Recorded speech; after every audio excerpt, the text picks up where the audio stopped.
What's good? We are back. We are still reading Black Fortunes. We are on chapter 9. And we're going to jump right into it. Let's get it. Saint or Sinner. Late in the afternoon of July 29th, 1885, a hot day, Robert Reed Church was at work behind the bar in his pool hall where he smelled smoke. He was now 46 years old and wore a bowler hat to cover the wounds on his head he had sustained in the attack on his shop during the Memphis race riots almost 20 years earlier. He went outside and saw that the lumber factory up the street was on fire and that flames were moving in his direction. He didn't panic. Between the ship fire on the bulletin number 2, he had survived as a teenager, and being burnt out during the race riots and his first days as a free man, he had lost his fear of fire. He yelled out for 3 of his employees and sent them to the roof with buckets of water and fire hoses. He then rallied the rest of his staff and customers and ordered them to start carrying the pool tables and furniture outside into the street. By that time, the fire had engulfed the entire block and a panic ensued. Men and women evacuated their homes, dragging their possessions into the street. Shopkeepers emptied their stores, trying to move as much merchandise as they could outside. As Church had his place cleaned out, the sky turned black with smoke as the flames burned down the telephone poles on the side of the road, snapping their wires. When the flames reached Church's billiard hall, a strong gust of wind weakened the fire. A few minutes later, firefighters arrived to put out the blaze. His billiard hall sustained no damage other than a scorched floor and burnt curtains. The rest of the block wasn't so fortunate. The fire burned out dozens of homes and businesses, causing $125,000 in damage, which would be $3.3 million today. Just as he had during the yellow fever outbreak, Church used the disaster as an opportunity. He swooped in and bought dozens of burned-out homes. Added to his existing real estate holdings, he owned nearly half of downtown Memphis after the fire. He fixed the fire damage, renovated the properties, and rented them out. He spared no expense with his remodeling. He reappointed the wood frame homes and rooming houses with turrets and chalupas and let them to African Americans at affordable rents. In doing so, he offered them an alternative to the slum-like conditions and high rents demanded by white landlords in the area. Church was a charitable landlord, often letting black tenants who fell on hard times go months without paying rent. He was less public-spirited with his commercial holdings. Having control of a plurality of the commercial real estate in Memphis, he could set his own prices. He charged exorbitant rents in his commercial buildings and let them out to whoever could pay them. Many of his new tenants were gambling houses, saloons, concert halls, and brothels. The black enclave of Bill Street was transformed into a red light district. Some would denigrate Robert for bringing bordellos and dance clubs to Memphis, even sinking as low as to call him a pimp. Whenever such accusations were brought to him, he'd reply, "Whatever my tenants do in their property is their business." His billiard hall sat in the middle of a growing vice district. Church capitalized on the new traffic his tenants brought with their dives, strip shows, and brothels. The pool hall began to function as a casino, pawn shop, and moneylender. Inside, high-stake cards, dice, and billiard games took place in the parlor. From behind the bar, Church made high-interest loans and bought clothing, diamonds, and other jewelry for pennies on the dollar, handing back wads of cash, neatly rolled and bound, to those he made transactions with. Church had between $50,000 and $100,000 in cash and an income of $50,000 a year from rent in his pool hall. With a net worth near $300,000, or $8 million today, and growing rapidly, he was one of the richest black men in the United States. As he was expanding his empire, his marriage to Lou was falling apart. Years earlier, he had suffered a second gunshot wound to the head and hadn't been the same since. In 1878, while in Arkansas, he had gotten into a fight with a white police officer who had accosted a female associate of his. During the fight, the officer had pulled his gun and shot him. He had survived, but had begun using morphine to cope with the pain. The drugs turned his eyes red and worsened his already violent temper. Near the turn of the century, he lost his friend and kindred spirit from the slave days, Blanche K. Bruce. Bruce's death was preceded by the passing of his little brother, James Wilson. Wilson and Church had been reunited after the Civil War, trading stories, perhaps over whiskey, of how it sickened them that they had been forced to work for the Confederacy. "It was the most humiliating experience of my life," Wilson told Church, barely able to contain his anger. Wilson passed without a wife or children. Church buried him on an empty plot of land he owned in Memphis. With his father, brother, and Senator Bruce now dead, Church's ties to his time in enslavement have failed. His marriage to Lou, a former slave, crumbled. Church became angrier, more morphine dependent, and sank deeper into the world of vice he was building on Beale Street. In 1884, he divorced Lou and began courting Anna Wright, a well-known black Memphis educator. Wright carried herself with an aristocratic air and dressed in the latest fashion. Like many African Americans in the years after emancipation, she was ashamed of her roots in slavery and claimed that her family had never been enslaved, but rather that they had been willing servants of white patrons. She encouraged Robert to whitewash his past as well and wouldn't stand any reference to his enslavement. Wright was 29, just a few years older than his daughter, Mary Church. She had fair skin, curly hair, and angular features, and proudly claimed to be as much Indian as she was Negro. They were married at Anna's home on New Year's Day, 1885. The newlyweds honeymooned in New Orleans, where they were hosted by PBS Pinchback, the black former governor of Louisiana. After returning from their honeymoon, the new couple built a mansion on a 2-acre lot that Robert had purchased during the yellow fever epidemic. The mansion was in the Queen Anne style, with 14 rooms decorated with crystal chandeliers and frescoed walls.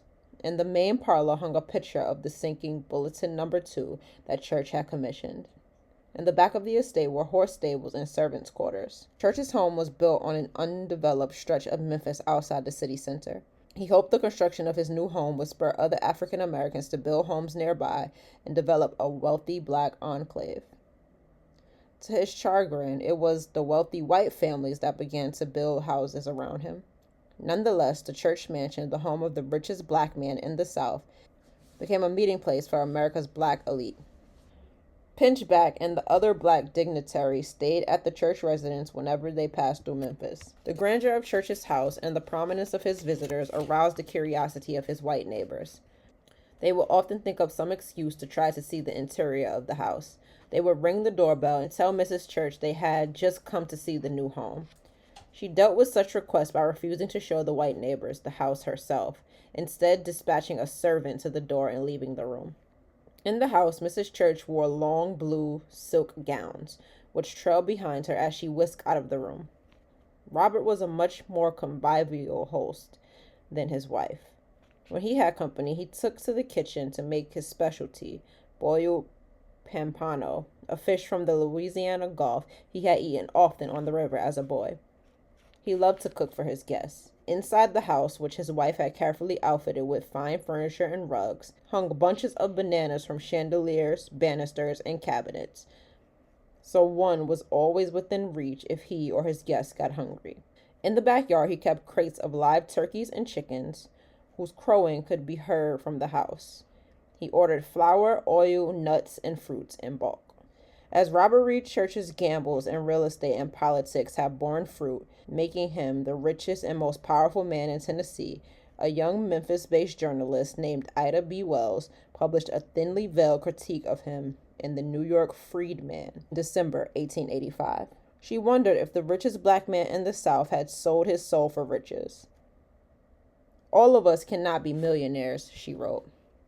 "What material benefit is a leader if he does not, to some extent, devote his time, wealth, and talent to the alleviation of the poverty and misery and the elevation of his own people?" Church went from slave to gun-toting black maverick to wealthy and connected real estate magnate. The question was, now that he finally had power, would he use it for the betterment of his people? Wells was determined to push him in the right direction. Church knew of Ida B. Wells. She attended the local Baptist church and socialized in the same circles as his daughter Mary. He had begun collecting her press clippings after she had sued to desegregate the ladies' car on the Chesapeake and Ohio Railways trains in Tennessee and become a minor hero among local blacks. He read her article, which criticized black leaders, and put a blue X next to it with a pen, as was his habit with articles he found interesting. In the summer of 1886, Wells left Memphis to take a teaching job in Visalia, California. She immediately regretted the decision, but had no money to get back. She wrote a letter to Robert Reed Church to ask for a loan. I wrote a letter to Mr. C asking the loan for $100, she wrote in her diary. I told him that I wrote him because he was the only man of my race who could lend me that much money and wait for me to repay it. A month later, she received an envelope from Memphis with a check inside from R.R. Church. Wells brought a ticket to Memphis and left Visalia within the week. When she arrived in Memphis, she sought out Church. When she found him, she thanked him and promised to repay the loan. No, he told her, glaring back at her with bloodshot eyes. She didn't protest. Church wasn't the type of man to quarrel with. My gratitude for his kindly act and his trust in a girl he only knew by reputation warms my heart, she remembered. After she returned to Memphis, Wells took a job writing for the Weekly Baptist. Church's loan did not dissuade her from challenging him in print. She chastised African Americans for patronizing the institutions of Bell Street and spending their money on tobacco and liquor. Nonetheless, she occasionally let her admiration for Church slip through. In a scathing critique of black politicians, she once wrote, "One wealthy man is worth more than 1,000 politicians." After Church made her the loan, Ida remained in touch with him and became friendly with his daughter Mary. However, though Church would continue to support Ida financially, he deemed her too controversial for his daughter to associate with openly and advised Mary to keep her distance. In 1888, Ida began writing for the Memphis Free Speech, an African-American paper with a larger circulation. She focused her writings for the paper on the lynchings of black men in the South, which were growing into an epidemic. Her writings were controversial. In them, she encouraged black men to take up arms against lynchers and posted that white women who accused black men of rape were doing so to cover up their willing tryst with them. Her writings became so controversial that the paper's owner, Reverend Taylor Nightingale, was run out of town, and Ida ended up taking over the paper. As Church tried to keep Mary, whom he fancied as a Southern belle, away from Ida, his personal respect for her grew. In her, he saw a fearlessness that mirrored his own. She reminded him of the edicts laid down by his father, Captain Church. If they strike you, strike them back. Never be a coward. Perhaps influenced by Wells, Church began to transform Beale Street in the 1880s. In 1889, he built an eponymous hotel that took up an entire city block. The Church Hotel had large rooms, a parlor with chandeliers, Persian carpets, and an oyster bar. After the completion of the establishment, he continued to rent to bordellos, strip joints, and bars, but he also recruited black lawyers, dentists, doctors, and publishers to Beale Street. His efforts civilized Beale Street during the day, when it was full of black businesses and professionals. After they shuttered their shops for the day and the sun went down, Beale returned to being a red light district. In 1890, Church hosted Frederick Douglass. The civil rights activist had first become acquainted with the Churches through Mary, who had met Douglass when she attended the 1880 presidential inauguration in Washington, D.C., as a guest of her father's late friend, Senator Blanche K. Bruce. As Church and his family prepared for Douglass to arrive, Anna Church gave strict instructions to their young children, Annette Church and Robert Reed Church Jr., on how to comport themselves. Annette was afraid of elderly people, and Douglass was 70 years old. Mrs. Church gave her strict instructions not to touch him or comment on his looks. When Douglass arrived, she defied her parents by staring at his hair, which was white and long and hung down over his ears, and oogling his suit, which had long tails that went almost to the floor.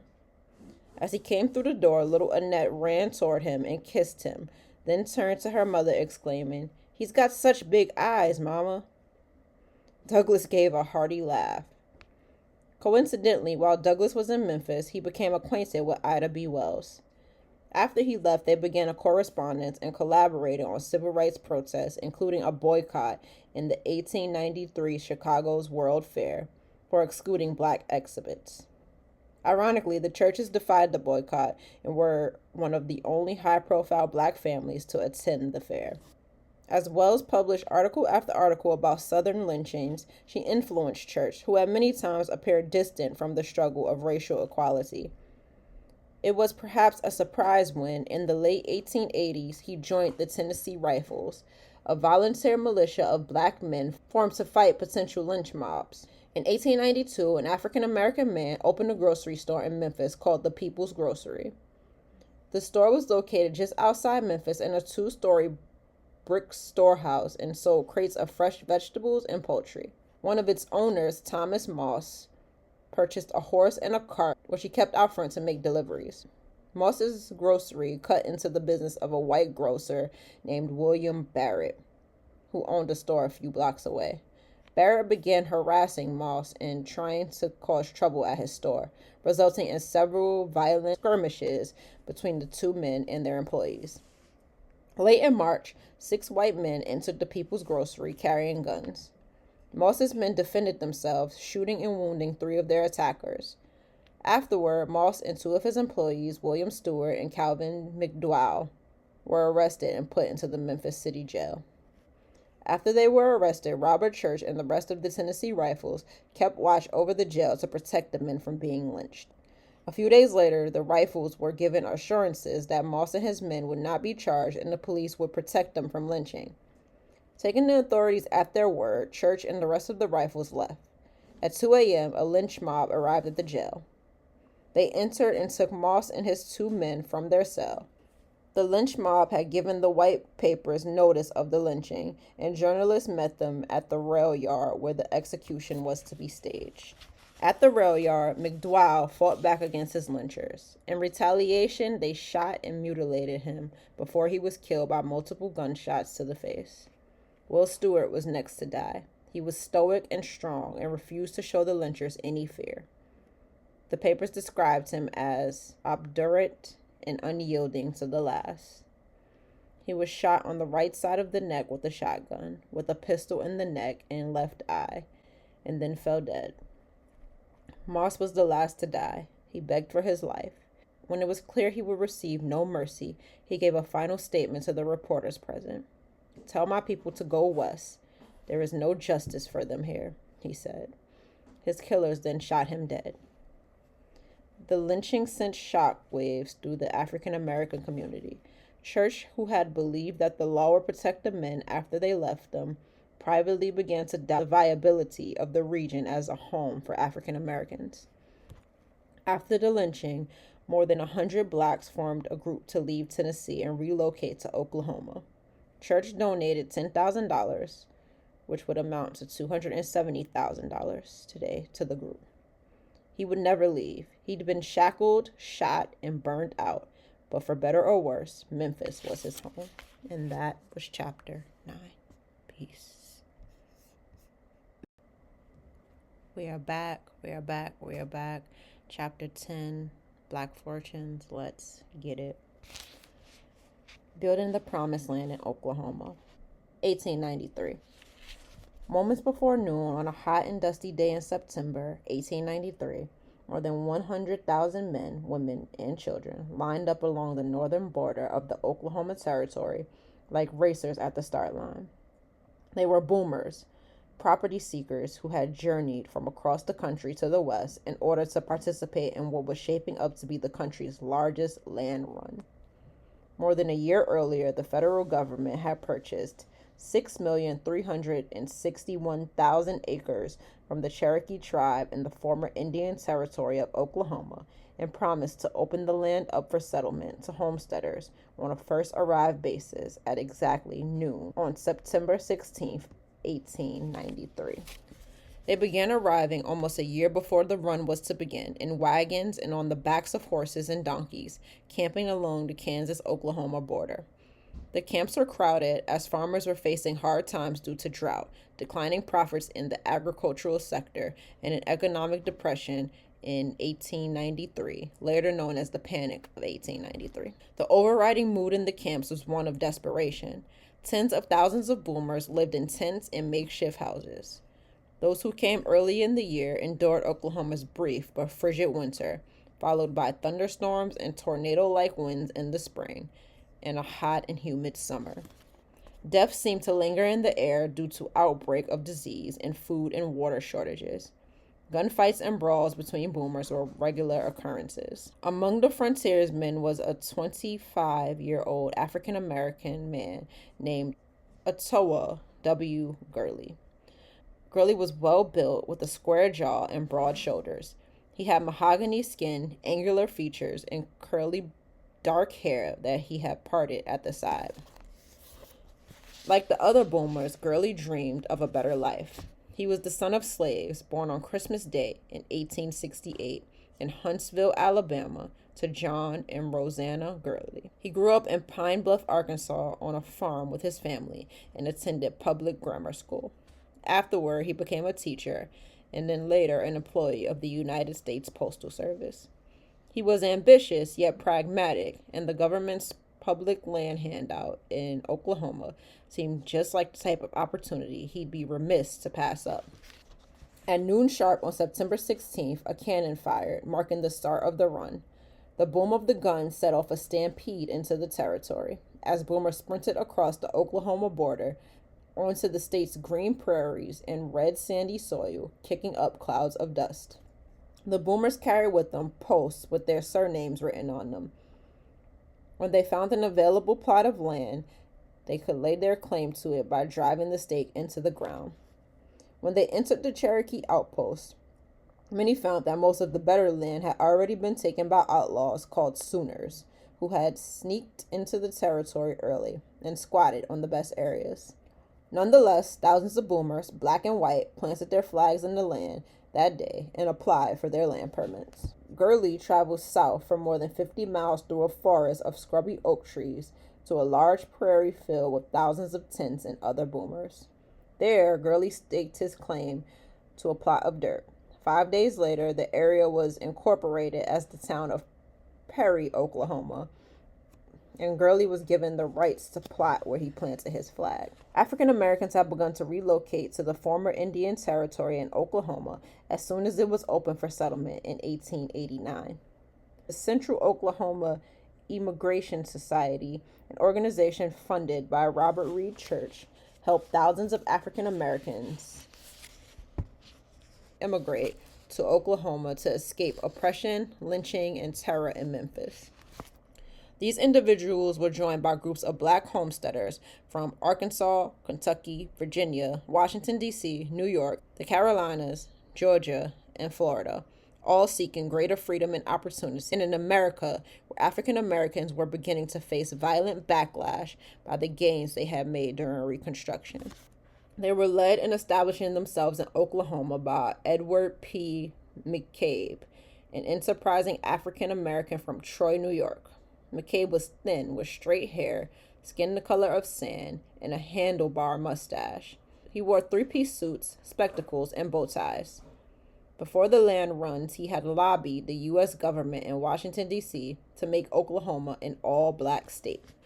When his requests to establish a black Oklahoma were denied, he moved to the territory during the land runs in 1889 and began establishing a movement to build all-black towns in the state. 25 miles south of the town of Perry, he built an all-black town and called his land of promise Langston. He was not alone in organizing a black town. Between 1890 and 1900, black boomers in Oklahoma established more than 30 such towns. McCabe proposes to establish at Langston a distinctly Negro city and has for months, through colonization societies, been working in the southern states to secure a population for this new black Mecca, a New York Times article stated in 1891. There are nearly 200 persons already there, and not a white face is to be found in the place. McCabe hired a half-dozen traveling salesmen and took out newspaper ads to promote black immigration to Oklahoma. Within a year, McCabe's town boasted more than 200 residents. For McCabe, Langston was the beginning of a black takeover of Oklahoma. He believed that if he could get enough blacks to resettle in Oklahoma, black towns could join together to take over the state and make it an all-black region. By 1892, Langston had 25 businesses, a doctor, and a school. By 1895, the residents had a telephone service. In 1897, a black college was established there. McCabe's representatives crisscrossed the country recruiting, appearing in black churches and meeting halls, boasting about the all-black towns where African Americans ruled. McCabe coordinated with the founders of other black towns in Oklahoma and in back rooms plotted together with them to one day take over the state. African Americans from Georgia, Mississippi, Alabama, and Florida began to migrate to the towns in small numbers as lynchings and violence increased, and some became tired of the hard life and low wages of sharecropping. In the Oklahoma towns, blacks had their own institutions and communities, and it seems as though at last they had found a life free from oppression and terror. Gurley moved his wife, Emma, to Perry with him from Arkansas. After getting settled, he attempted to find work. He ran for county treasurer, but was defeated, and instead took a job as principal of the school in the new town as consolation. Perry was a frontier town located on a mile-long prairie. In Perry's early days, its residents lived in and ran businesses out of tents and wood shacks. They supported themselves by operating cattle ranches and wheat farms, and they erected more than 100 bars, restaurants, and shops in a business district in the center of the town. Gurley, seeing the wave of development in Perry, opened a general store, which was successful but did nothing to set Gurley apart from the other shop owners in the town. Perry was a multiracial place, with a large number of African Americans having settled there alongside white boomers and immigrants from Germany, Bohemia, and Russia. Edward P. McCabe attempted to establish an all-black town called Liberty near Perry in 1893, but the town failed to attract residents and proved to be short-lived. McCabe was struggling to keep his dream of a black Mecca in Oklahoma alive. In the spring of 1896, the Supreme Court ruled in the case of Plessy versus Ferguson. The case, brought by a multiracial group of activists from New Orleans, brought a constitutional challenge to a set of laws passed by the Louisiana state legislature in 1890 that mandated separate but equal seating areas for blacks and whites on trains and buses. The Supreme Court, in a 7-1 decision, ruled to uphold the law and, by extension, confirm the right of states to pass racial segregation laws. The ruling was the unofficial inauguration of the Jim Crow era, striking a final blow to the racial progressive approach of Reconstruction. In Oklahoma, white Southerners moved into the territory and began to take over its government after the land run. They were led by William Alfalfa Bill Murray, a white segregationist and lawyer from Texas. Murray resembled a vaudeville villain with tan skin, yellow tobacco-stained teeth, and a drooping mustache. He moved to Oklahoma in 1899 and intermarried with the ruling family of the Chickasaw tribe. Bill shared the Chickasaws' hatred of blacks and opposed McCabe at every turn. As a rule, they are failures as lawyers, he once said in a thinly veiled barb, adding, "It is an entirely false notion that the Negro can rise to the equal of a white man in the professions or become an equal citizen." As he watched blacks build a town on the old Indian land, he lamented, "I appreciate the old-time ex-slave, the old darky, and they are the salt of their race who comes to me talking softly in that humble spirit which should characterize their actions and dealings with white men." Under his leadership, segregationists began to pass racist laws and restrict the voting rights of African Americans with grandfather and great-grandfather clauses. McCabe sold his house to create a war chest to fight the racist laws in court. However, he lost repeatedly in court fighting Alfalfa Bill and his band of white supremacists and went broke from the legal expenses. In the end, he was forced to leave the state after running out of money. In his absence, the segregationists gained even more power in Oklahoma, and Alfalfa Bill was elected to the state legislature. The region's small black towns followed McCabe's decline. Many shuttered and emptied out. The promised land for the moment was lost. Note that Bill Alfalfa Murray later became governor of Oklahoma in 1931. His son, Johnston Murray, also served as governor in 1955. And that was chapter 10. Peace.